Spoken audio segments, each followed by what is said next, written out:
So, when you think of Thailand, what comes to mind? Probably those picture-perfect beaches, right? Bustling cities, incredible food.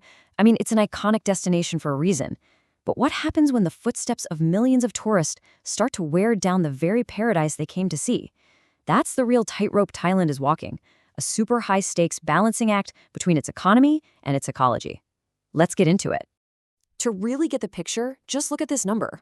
Before the pandemic, Thailand was getting over 25 million tourists every single year.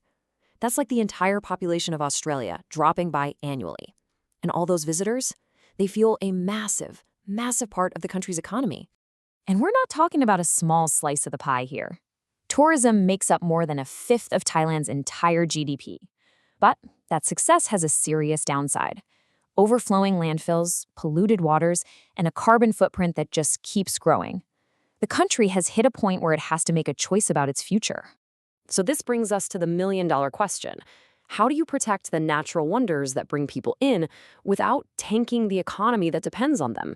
Well, the proposed answer is pretty radical. It involves completely rethinking how we travel. This new model is called low-carbon tourism. You might also hear it called sustainable or green tourism, but the idea is the same.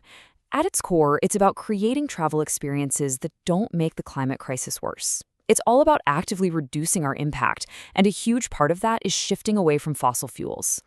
Okay, so how do you actually do that? Research points to these 6 key strategies. Think of it like a big coordinated effort. You start with the basics, like making hotels and transportation more energy efficient. Then you bring in renewables like solar. You also have to educate tourists, right? Get them to travel more responsibly.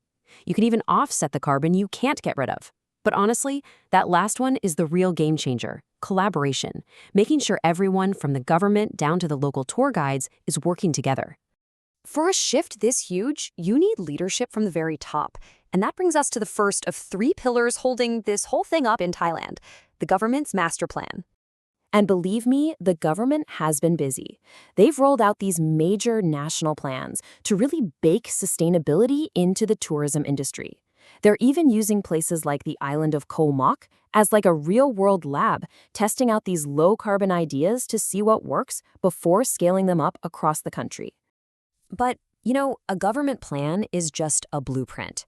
To actually build something, you need the private sector to get on board. And that's our second pillar in this transformation. And we are seeing real action here. You've got tour operators partnering directly with local communities on conservation projects. Hotels are putting in solar panels and getting serious about cutting down on waste.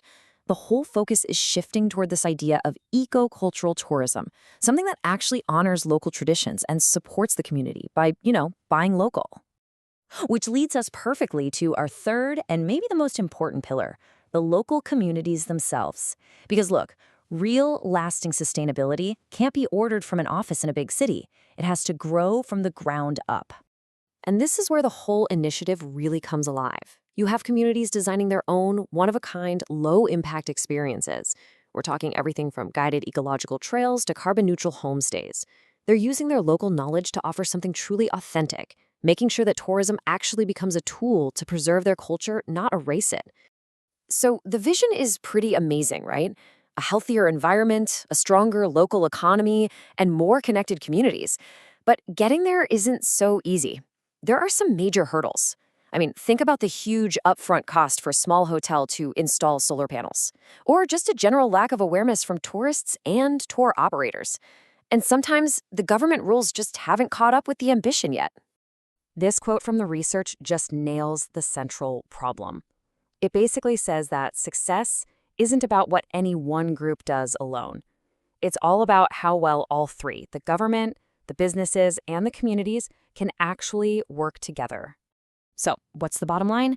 For low-carbon tourism to really work in Thailand, or anywhere really, it can't be the scattered, fragmented effort. The only way to get past those barriers is with a unified, holistic approach where everyone is rowing in the same direction. And that, of course, brings it all back to us, the travelers. Governments can set policies, businesses can offer green options, but at the end of the day, our choices drive demand. So the real question we're left with is this: what kind of traveler are you going to choose to be?